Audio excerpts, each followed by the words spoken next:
Hello everyone, my name is Wolfgang Lehnert and I run an architectural design business in Esslingen, Germany. My talk is titled Bruno Taut, Hope in Youth and Today.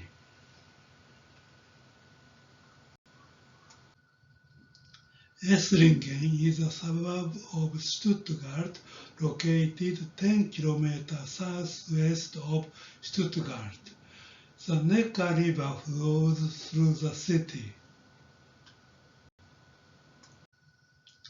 It has an area of 46.93 square kilometers and a population of 92,000. The city was not damaged in World War II. There are many wooden frame houses. The famous German architect Walter Rosso, professor and director of the Institute of Landscape Planning at the Faculty of Architecture and Urban Planning of the University of Stuttgart from October 1966 to 1975, said in 1980, "I have always wanted to understand the work of Bruno Taut." In 1980, he said, "To understand Bruno Taut's work, one must be aware of the potential intellectual and economic conditions of the period to be able to understand it properly." The period of which Bruno Taut was active was such a tumultuous one. The early 20th century in Europe was a time of new visions in art and architecture. The aim of the leaders of this period was to overcome historicism and find answers to social change. 1906 saw the founding of Bergbund in Germany. Its vision was to combine architecture and industrial production by design. Bergbund involved not only architects but also craftsmen, politicians, and business executives. Bergbund's most important founding members were architects such as Hermann Muthesius, Theodor Fischer, and Peter Behrens, who ushered in a new era. No one could have imagined that the young architects who worked in the offices of Theodor Fischer and Peter Behrens before World War I would eventually change the architectural landscape of the 20th century and become world figures. For example, Bruno Taut and Paul Bonatz, who would later become known as representatives of the Stuttgart School of Architecture, worked for Theodor Fischer in Stuttgart at the same time. Theodor Fischer planned the city of Munich and was a professor of architecture at the University of Stuttgart. At the same time, he ran a private architectural design office where many talented architects who would later become famous, such as Bruno Taut, Max Taut, Paul Bonatz, Hugo Herring, Ernst May, and Erich Mendelssohn, worked similarly. Mies van der Rohe, Walter Gropius, and Corbusier worked in Peter Behrens' office. Hermann Muthesius was a Prussian bureaucratic architect from 1910 to 1916. He was the second president of the Bergbund. Muthesius was an expert on the British reform movement in art history and architecture. Britain, an island nation far from the European continent, was pursuing its own architectural achievements with arch influence of continental Europe, and Muthesius took note of this. He then studied in England. His architecture was oriented towards English country house. He stayed in Japan until 1891, when he received his first independent commissions. It was a German Protestant church on Togoshizaka, near the outer gardens of the Imperial Palace and the Protestant University. Muthesius wrote a book introducing Japanese architecture, but since he came to Japan as a German official, he was not able to write with the same freedom of expression as Bruno Taut. He introduced Japanese architecture with superficial observations.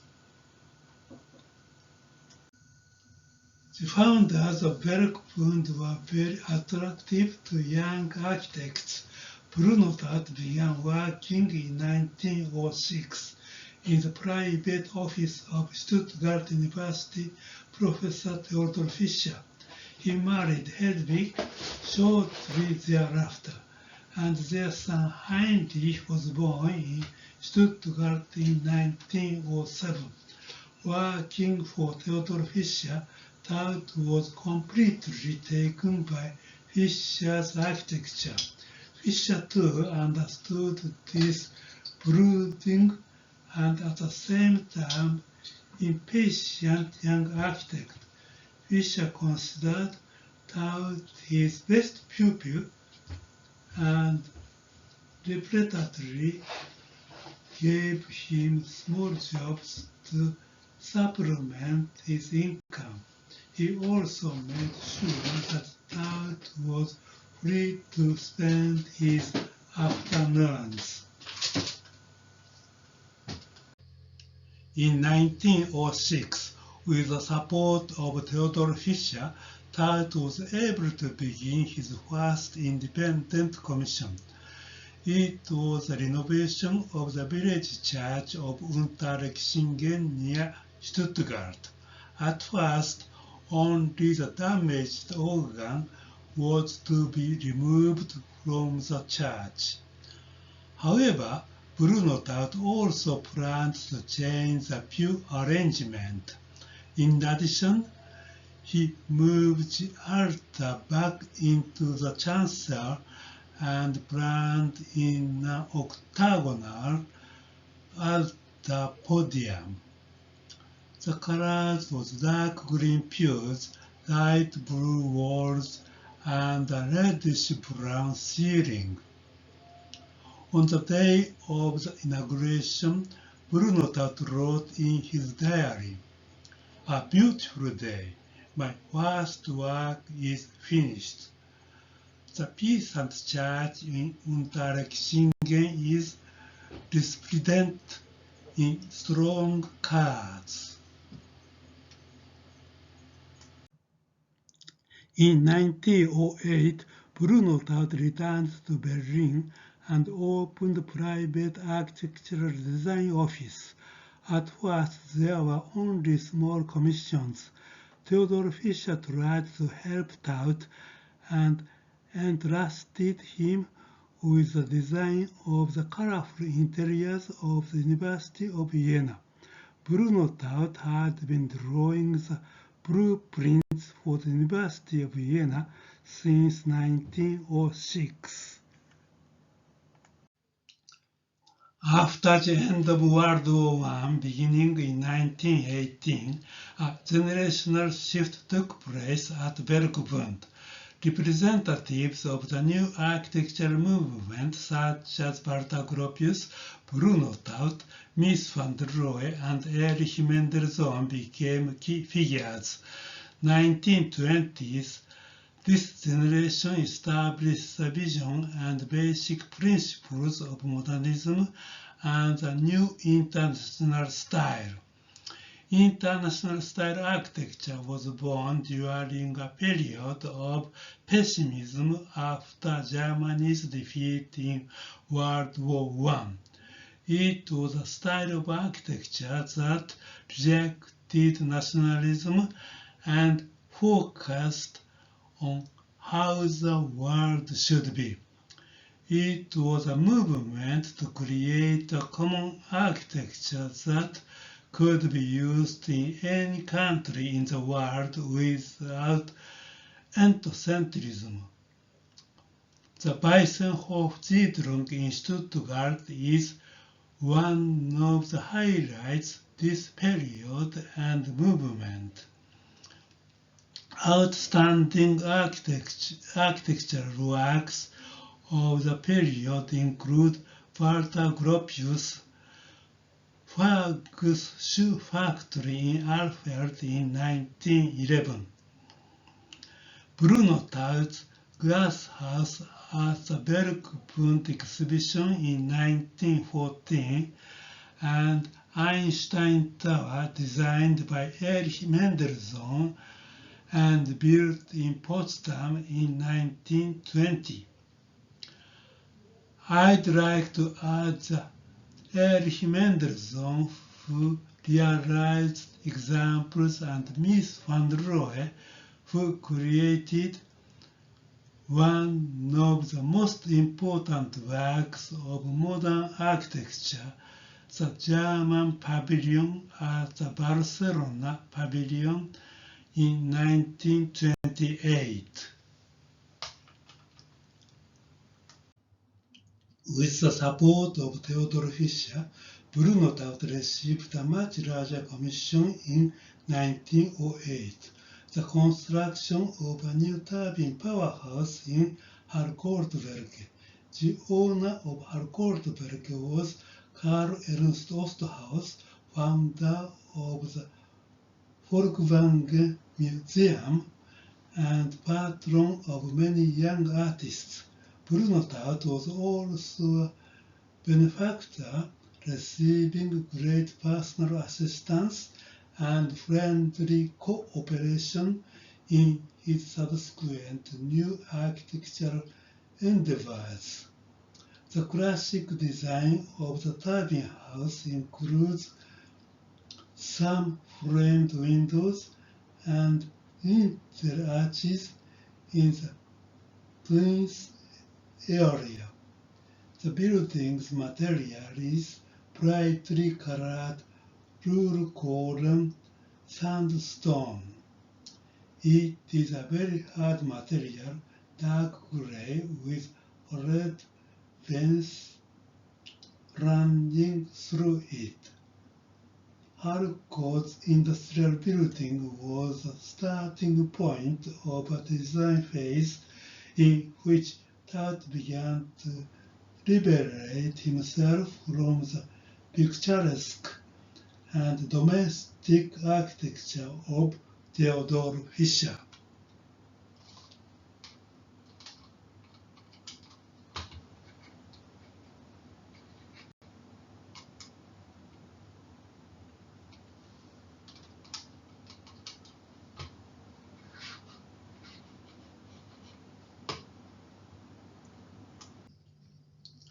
After the end of World War I, beginning in 1918, a generational shift took place at Bergbund. Representatives of the new architectural movement, such as Walter Gropius, Bruno Taut, Mies van der Rohe, and Erich Mendelssohn, became key figures. 1920s, this generation established the vision and basic principles of modernism and the new international style. International style architecture was born during a period of pessimism after Germany's defeat in World War I. It was a style of architecture that rejected nationalism and focused on how the world should be. It was a movement to create a common architecture that could be used in any country in the world without ethnocentrism. The Weissenhof-Siedlung in Stuttgart is one of the highlights of this period and movement.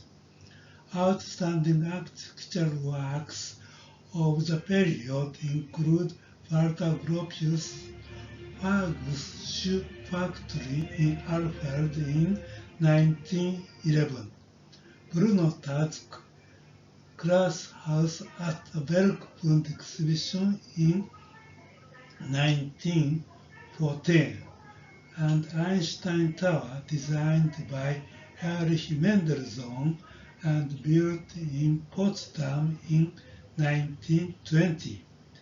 I'd like to add that Erich Mendelssohn, who realized examples, and Mies van der Rohe, who created one of the most important works of modern architecture, the German Pavilion at the Barcelona Pavilion in 1928. In the 1930s, the situation surrounding Bergbund changed dramatically. First, there was the economic impact of the economic crisis of 1929, and then from 1933, the political impact of the rise of National Socialism led by Hitler.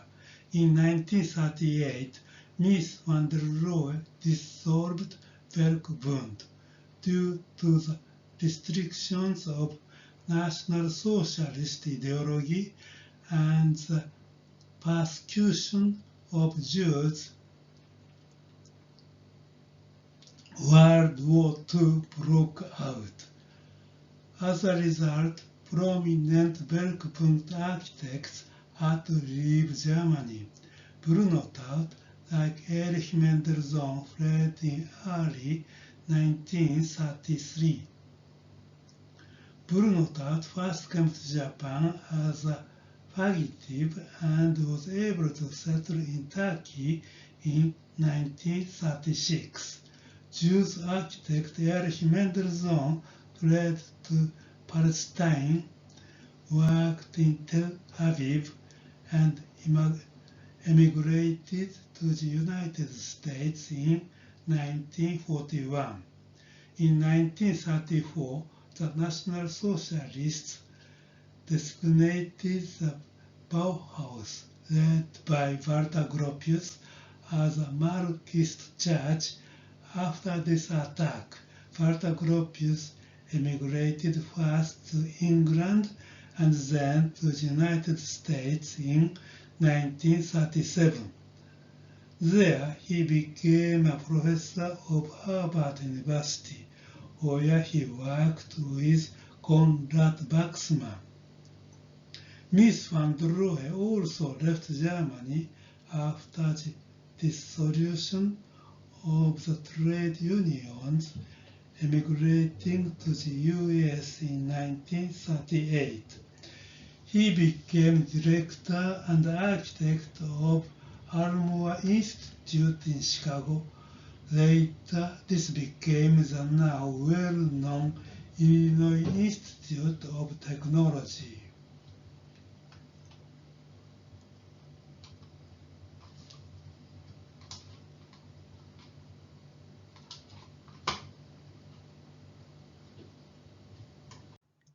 In Germany, one of Mies van der Rohe's most important works was the Weissenhof-Siedlung project. 1926, Mies van der Rohe became the second director of the Bergbund and was entrusted with the management of the dwelling exhibition. His vision and skill in selecting 17 architects from different countries was the reason for the exhibition's success. The photo also shows Mies van der Rohe in conversation with architects Corbusier and Gustav Stotz, executive director of the Württemberg Trade Union at the Weissenhof. Mies van der Rohe also designed a development plan for a model settlement with 33 buildings and 63 apartments. The only requirement of the development plan was that it adopt a flatland roof. The model house plan also included interior furnishings. During the World War II and subsequent destruction, only 23 of the buildings remain today. They have been listed as important buildings since 1958. Among them, Corbusier's house is on the World Heritage List. Mies van der Rohe realized his vision of a new dwelling as a block at the Weissenhof Architecture Exhibition. In designing this housing complex, he used a future-oriented form. In designing this housing complex, Weissenhof used a future-oriented form. The separation of supports and walls. In other words, a curtain wall structure was adopted. The complex was also the first building in which Mies van der Rohe used a steel framework. After this exhibition, steel-framed building became part of his new architectural style. The four-story apartment complex designed by Mies van der Rohe consists of 4 houses arranged next to each other. They are visible through the vertical glass of the 4 staircases of the front facade. Houses 1 to 4, with a total of 24 units, are among the largest buildings in the exhibition. Mies van der Rohe designed the interiors of only 3 of the buildings. The interiors of the other buildings were entrusted to other architects. For example, the units in House 4 were planned by the Swiss Bergbund Collective. A total of 29 architects were involved in interior planning. Mies van der Rohe created a narrow balcony and roof terrace on the facade facing the garden. In this way, he interrupted the horizontal band of windows on the facade and made the view of the long apartment block come alive. The original plan called for a laundry and storage room in the attic. The roof terrace that exists today was intended for drying laundry. With this housing complex, Mies van der Rohe established a design theme that ran through all of his work. The separation of supports and walls, as in the Barcelona Pavilion and the new National Gallery Berlin, allows the floor plan to be flexible. In von Bauhaus 124, only the staircase, kitchen, bathroom, and lavatory are fixed and planned on the floor plan. The rooms used for living, sleeping, and study can be freely arranged in the floor plans. Due to the participation of many architects, the floor plans of all the units are different. Mies van der Rohe is responsible for the interior design of flats 10 and 12 of House 2. Apartment 10 has an open floor plan on the ground floor with a living room, study, and bedroom on the second floor. Flat 12, the open floor plan is divided into living room and bedroom section.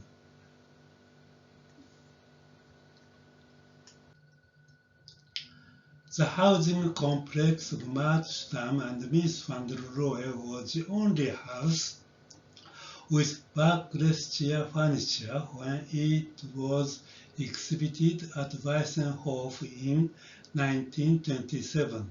Originally, Markstam of Rotterdam created a backless chair made of steel pipe for his pregnant wife. It was precursor to the so-called cantilever chair.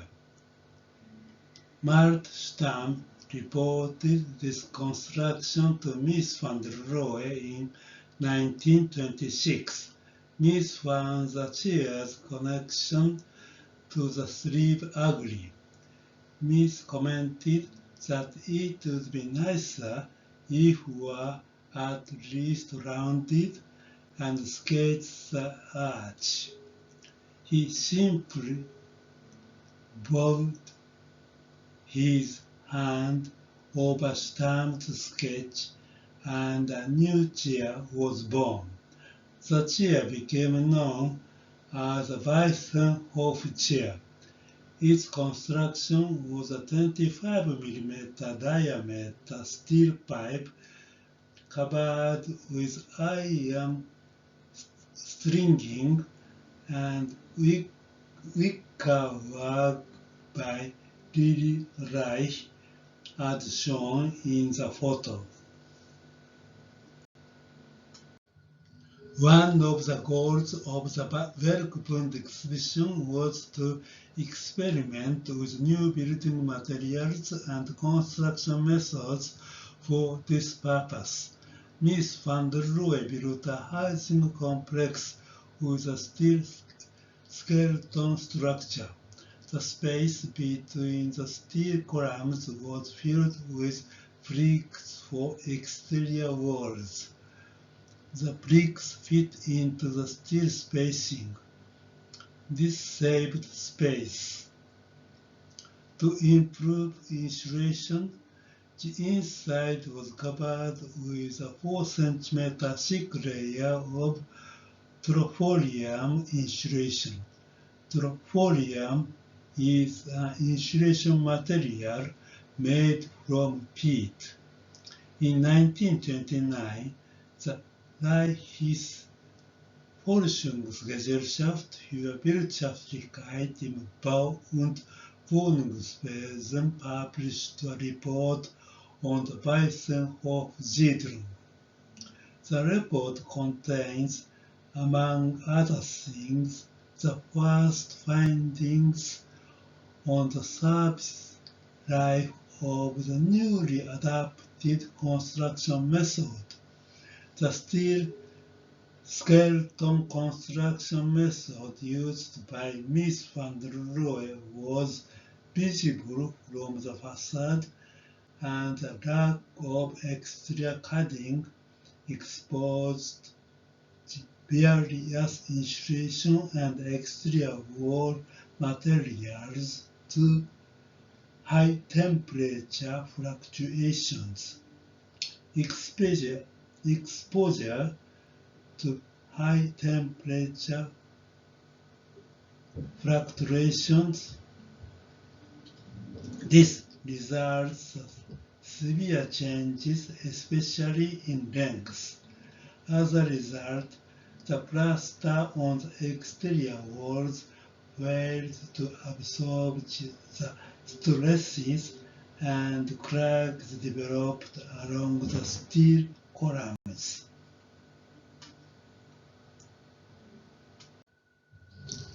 Peter Behrens named his model house the terrace house. For him, he also says that the building methods of the workers' housing complexes of that time, with their narrow upper floor. Bruno Taut describes it as facing northeast because of the view. This orientation provides a good view of the Neckar River Valley.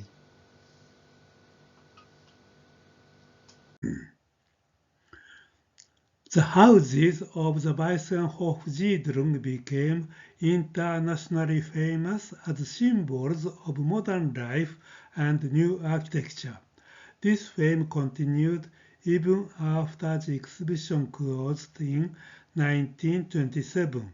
Houses by architects such as Walter Gropius, Le Corbusier, J.P. Oud, and Mies van der Rohe, for example, were introduced to the American public at the Modern Architecture International Exhibition held in New York in 1932.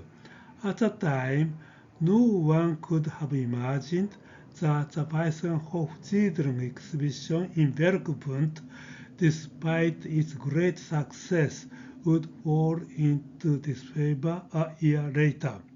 1933 brought Hitler to power.